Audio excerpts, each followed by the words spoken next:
आप लोगों ने मनु भाकर का नाम सुना होगा। अभी हाल ही में इन्हें BBC Indian sports women of the year award मिला है।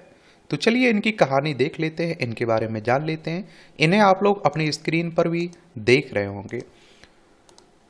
तो Manu Bhaker BBC Indian sports women of the year 2024 के लिए चुनी गई हैं। इससे पहले साल 2021 में मनु भाकर को BBC emerging player of the year का अवार्ड भी मिल चुका है। मनु भाकर ने समारोह में अवार्ड मिलने के बाद अपनी खेल यात्रा का भी अनुभव साझा किया है। उन्होंने कहा कि एक वक्त ऐसा आया था जब मैं गेम छोड़ना चाहती थी। अगर उस वक्त मैंने छोड़ दिया होता तो आज मैं यहाँ आपके सामने नहीं खड़ी होती। ना मुझे पेरिस में मेडल मिले होते, ना ही मैं sports women of the year award ले रही होती। मनु भाकर ने कहा कि हमारे लिए अभी आगे लंबा रास्ता है, हम बहुत आगे बढ़े हैं।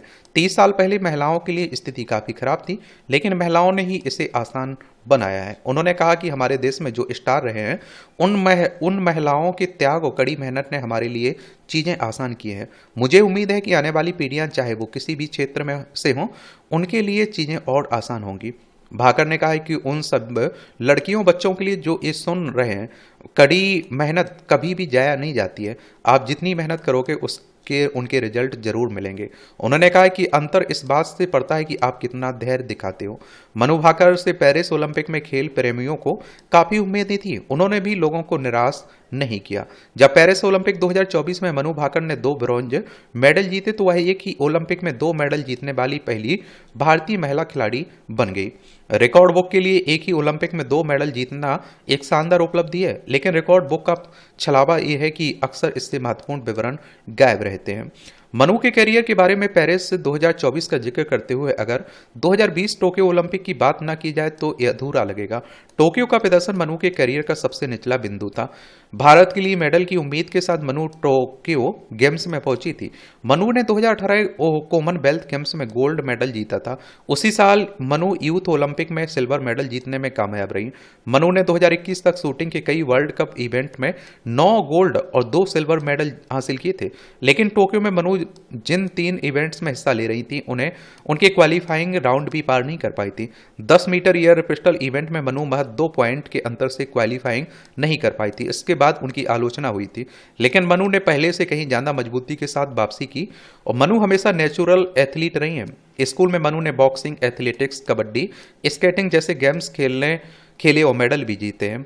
मनु ने इसके बाद कराटे भी खेला है और उसमें भी उन्होंने राष्ट्रीय स्तर पर मेडल हासिल किया है। साल 2016 में जब मनु 10वीं क्लास में थी तब उन्होंने शूटिंग को बेहद गंभीरता से लिया। मनु को इस खेल की विरासत अपने पिता से मिली है। मनु के पिता को शूटिंग की जानकारी 2007-8 में तब मिली जब वो इंग्लैंड में मरीन इंजीनियरिंग का कोर्स कर रहे थे। और रामकिशन भाकर ने कहा कि मरीन एकेडमी में जब भी कुछ इंजीनियर उदास होते थे तो वो शूटिंग रेंज में जाते थे। वो खेल का इस्तेमाल अपने गुस्से को शांत करने के लिए करते थे।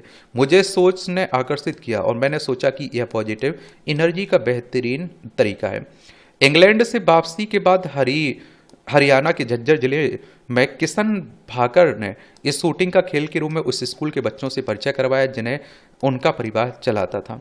प्रोफेशनल शूटिंग में आने के 2 साल बाद ही मनु ने भारतीय सीनियर टीम के लिए डेब्यू किया और 2018 में वो कॉमनवेल्थ गेम्स में पहुंची।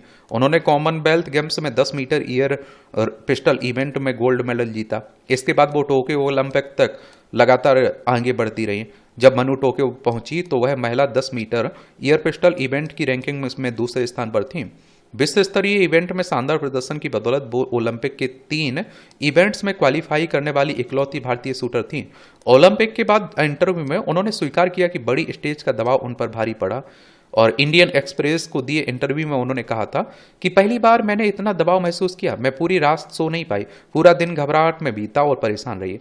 चीजें और खराब तब हो गई जब 10 मीटर एयर पिस्टल इवेंट के क्वालिफाइंग राउंड में उनकी पिस्टल में तकनीकी गड़बड़ी हो गई। इससे मनु बुरी तरह प्रभावित हुई। उन्होंने शूटिंग छोड़ने का मन बना लिया था। एक और इंटरव्यू में उन्होंने कहा, मैं खेल मुझे 9 से 5 की नौकरी की तरह लगने लगा था।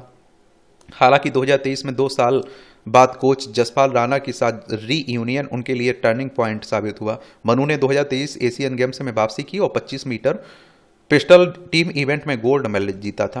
एशियन गेम्स के बाद कॉलेज में हुए सम्मान समारोह में मनु ने वापसी के बारे में कहा था, अब जब आप डाउन होते हैं तो आपको हार नहीं माननी चाहिए, आपको कामयाबी हासिल करने के लिए लगातार मेहनत करते रहना चाहिए। जो विकृत और कड़वे झूठ है तुम्हारे पास, निसंदेह से तुम गलत दर्ज करोगे मेरा इतिहास, धूल में मिला सकते हो तुम मुझे, किंतु मैं उसी धूल से एक बार फिर उठ खड़ी होंगी। टोक्यो के बाद मनु भाकर ने सिविल राइट्स एक्टिविस्ट माया एंजेलो की कविता की इन पंक्तियों से पेड़ डाली। अपने आप को प्रेरित करने के लिए उन्होंने अपने गर्दन के पीछे स्टरलाई राइज का टैटू भी बनवाया। और कमबैक के बारे में बात करते हुए मनु ने कहा, सफलता और असफलता खिलाड़ी के जीवन का हिस्सा होते हैं। मायने ये रखता है कि आप सेटबैक को कैसे हैंडल करते हैं और वापसी के रास्ते के लिए कैसे तैयारी करते हैं। और कहते हैं ना कि बिना असफलता के सफलता का मजा ही नहीं आता है। टोक्यो में जो हुआ उससे बाहर निकलना पाना मुश्किल था, लेकिन मुझे विश्वास था कि मैं फिर से खड़ी हो सकती हूँ।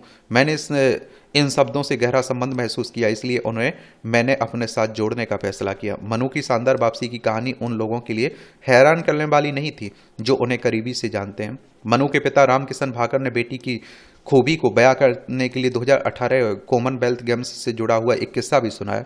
उन्होंने ये कहा, एक दीवार थी जहां सिर्फ गोल्ड मेडल विजेता पूर्व या मौजूदा ही साइन कर सकते थे। प्रतियोगिता से एक दिन पहले मनु वहां गई और साइन करने के लिए मार्कर तलाशने लगी। एक वॉलंटियर ने उनसे पूछा, क्या वो मेडल जीत चुकी है? मनु ने वॉलंटियर को कहा कि वो कल फिर वापस आएंगी, और ये कहकर वो वापस आ गई। और 10 मीटर एयर पिस्टल में इवेंट में गोल्ड जीतने के बाद वो वापस आई थी।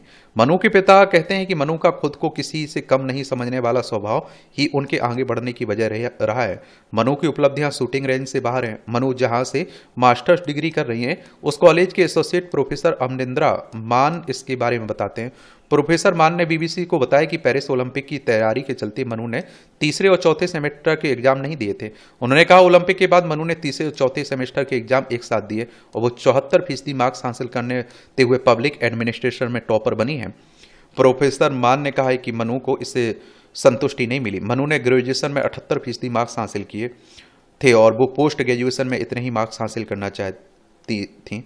मनु की कहानी सिर्फ मेडल और मार्क्स ही नहीं, बल्कि उस अवधारणा की कहानी जिसमें श्रेष्ठता से कम कुछ नहीं होना चाहिए। तो ये कहानी है किसकी? मनु भाकर की।